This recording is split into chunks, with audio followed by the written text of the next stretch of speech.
हाम्रो घर आज को आउनु भएको छ पाहुना यहाँ आउनुस् त पाहुना हाय गाइस ब्याक टु च्यानलमा आज म यसरी अनि नि घुम सिरास दादाको घरतिर जान लाग्छौँ यता हो सिरास दादाको घर सिरास दादा त मामु घर जानु भयो होला म त मामु घर आएको छु आफ्नो मामु घर एन्जी दिदी त आफ्नो मामु घर आउनु भएको छ हेर्नु मे एन्जी म एन्जी हो हेर्नु आज कति बाटोले हुनुहुन्छ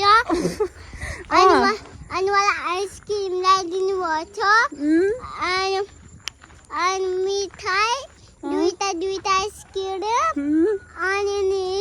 त्यो ल्याइदिनु भएको छ गाइस अनि हेर्नु आज कति सुन्दर हुनुहुन्छ त्यस्तो भन्नु कोही सिकायो बाई गाइस हामीहरू फेरि जान्छौँ बाई गाइस हेलो गाइस आज हेर्नु यहाँ के छ गाइस यहाँ मासु भात काँक्रा मुला यो सब्जी झोल अनि दादाको पनि सब छ हेलो गाइस के खाँदै हो आज के खाँदै जय मसी देख्छु भने पर्दैन मान्छेलाई पनि जय मसी यता भात छ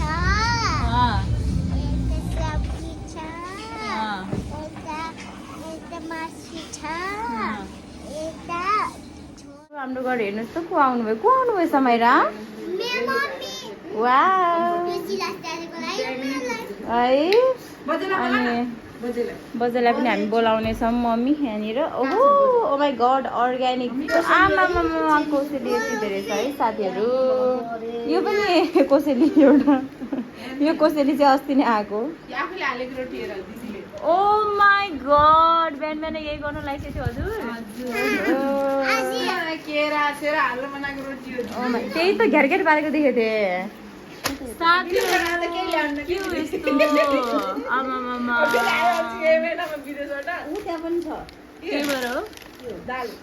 ओ माई गड साथीहरू ल है साथीहरू यति धेरै कोसेली हेर्नुहोस् त किन होला यस्तो कोसेली माइत आउने बेला त यस्तो कोसेली ल्याउनु पर्दो रहेछ साथीहरू साथीहरू निम्बु ओ माई गड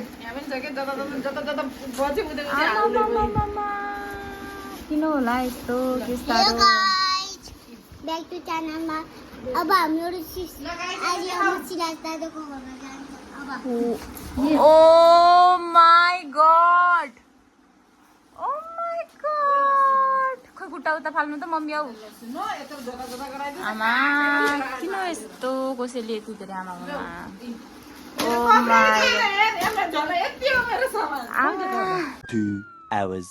हामी चाहिँ सङ्गतिमा हो साथीहरू आज हाम्रो पहिलो सङ्गति प्रार्थना हामी गर्दैछौँ सबैजना खुसी हुनुहुन्छ खुसी हुनुहुन्छ र अब यो समय हाम्रो सम्पूर्ण अगाडिको सेवाहरू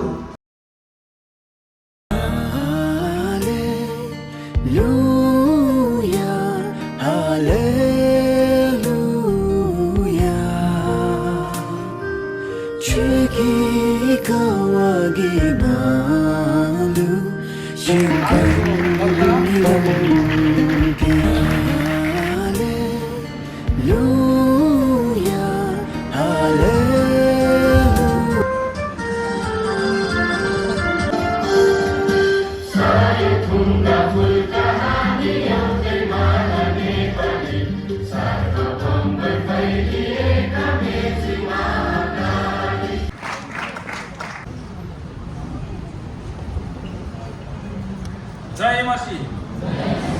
खुसी हुनुहुन्छ हालेलुया प्रभु तपाईले तपाईको वचन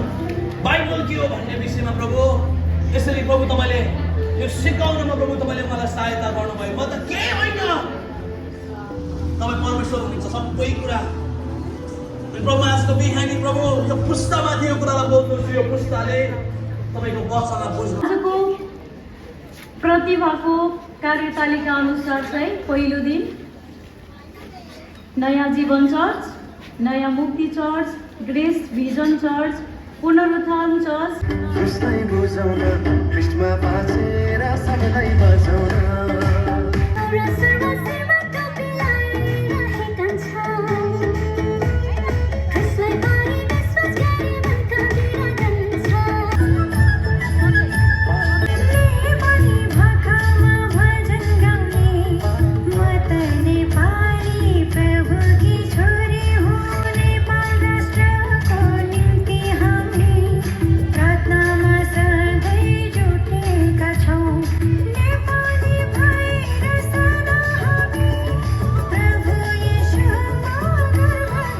मूर्ख र अल्छेहरू वचनको शक्तिले ज्ञानी हुन्छ।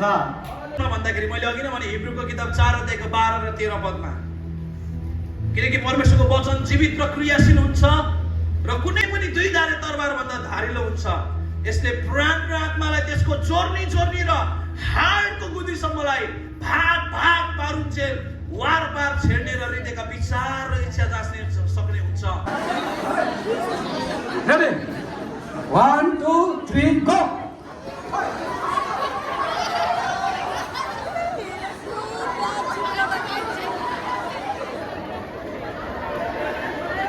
प्रभुको उपस्थितिमा म तपाईँलाई स्वागत जनाउन चाहन्छु।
पक्कै पनि यो विश्वास गर्छु, तर तपाईँले नफालेर खाइदिनु होला।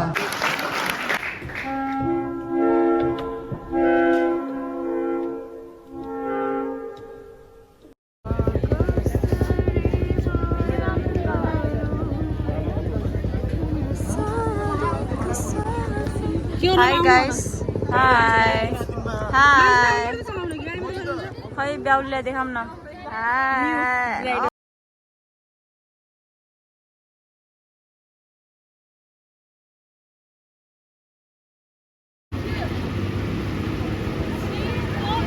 किन